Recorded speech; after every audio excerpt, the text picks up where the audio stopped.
မင်္ဂလာပါရှင်ဒီရပိုင်းဆုံးမပြန်လဲကြိုဆိုလိုက်ပါတယ်ဒီနေ့မှာတော့အိမ်မှာအလွယ်တကူချက်စားလို့ရတဲ့ဝက်ကလီစာဟင်းလေးကိုမျှဝေပေးသွားမှာပဲဖြစ်ပါတယ်အရင်ဦးဆုံးဈေးကဝယ်လာတဲ့ဝက်ကလီစာဆုံးကိုသေချာရေစေးတန့်ခြင်းပေးရပါမယ်ရေစေးပြီးရင်ရေနွေးစွစွထဲမှာအရင်ပြုတ်ပေးပါ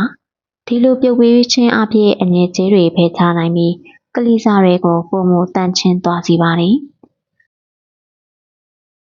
ဒီဟင်းလေးအတွက်လိုအပ်တဲ့ပါဝင်ပစ္စည်းတွေကတော့ဝက်ကလီစာအစုံကြက်သွန်နေကြက်သွန်ဖြူနဲ့မြို့သီးလျှောက်တို့ကိုပဲဖြစ်ပါတယ်ပထမဦးဆုံးကြက်သွန်နေကြက်သွန်ဖြူမြို့သီးလျှောက်တို့ကိုထောင်းထားပေးရပါမယ်အခုဆိုရင်ဟင်းချက်ဖို့စလိုက်ကြရအောင်နော်ပထမဦးဆုံးတဲဦးထဲစီထည့်ပြီးအပုတ်ပေးပါမယ်စီပူလာတဲ့အခါမှာကြက်သွန်နေကြက်သွန်ဖြူနဲ့ငရုတ်သီးကြောက်ထောင်တို့ကိုထည့်ပြီးစီတက်ပေးပါမယ်ကြက်သွန်ဖြူကြက်သွန်နေအနံလေးသင်းလာပြီဆိုလို့ရှင်ခုနထောင်းထားတဲ့ငရုတ်သီးချောက်ထောင်းထားတာလေးကိုစီတက်ပေးပါမယ်နော်ဒါမှစီတက်တဲ့အနံလေးကမွေ့မွေ့လေးနဲ့ဟင်းရတာကိုလည်းထိမိစေပါတယ်ဟင်းကိုလည်းကြာချေခံစေပါတယ်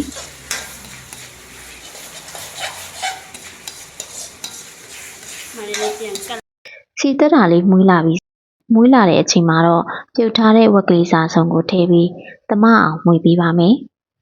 စီတက်နှံ့လေးတွေကလေးစားတဲ့စိတ်ဝင်သွားအောင်မိနစ်အနည်းငယ်ကြာအောင်မွေပေးပါပြီးရင်စားချိုမော့အရသာမော့နဲ့ကိုကြိုက်နှစ်သက်ရာဟင်းခက်အမွေးကြိုင်လေးတွေထည့်ပေးနိုင်ပါတယ်ရှင်ပထမဆုံးတေးလေး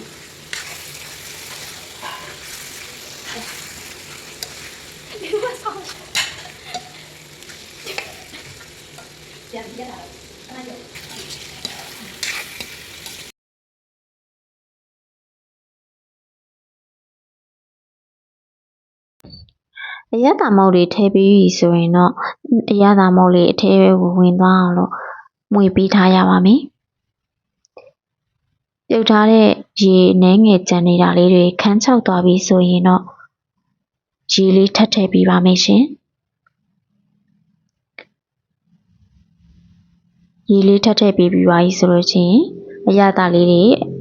နှဲငယ်ဝင်အောင်အသားကလည်းခုနပြုတ်ထားတာ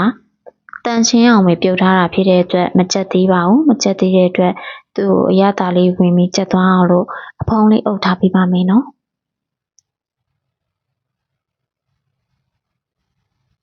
ကဲအခုဆိုလို့ရှိရင်အဖုံးအုပ်ထားတာရေလေးကစူးစားပြူလာပါပြီရှင်ရေလေးစူပြီးတော့ဒီလိုမျိုးခန်းချောက်သွားပြီဆိုရင်တော့ဝက်ကလီစာဟင်းတစ်ခွက်စားသုံးလို့ရပါပြီရှင်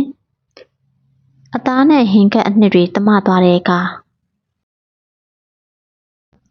ကလီစာတွေနှုတ်ဤပြီးဟင်းအနှစ်လေးကျလာတဲ့အချိန်မှာတော့အရသာချီတဲ့ဝက်ကလီစာဟင်းလေးရပါပြီပူပူနွေ့နွေ့ထမင်းဖြူလေးနဲ့တွဲဖက်စားသုံးလိုက်ရင်အရန်ကုန်မိန်ပြီးစားကောင်းတဲ့ဟင်းတစ်ခွက်ဖြစ်ပါတယ်ဒီနေ့ရဲ့ဝက်ကလီစာဟင်းချက်နည်းလေးကိုသဘောကျတယ်ဆိုရင် like နဲ့ subscribe လေးလုပ်ထားပြီးဖို့မမီပါနဲ့နော်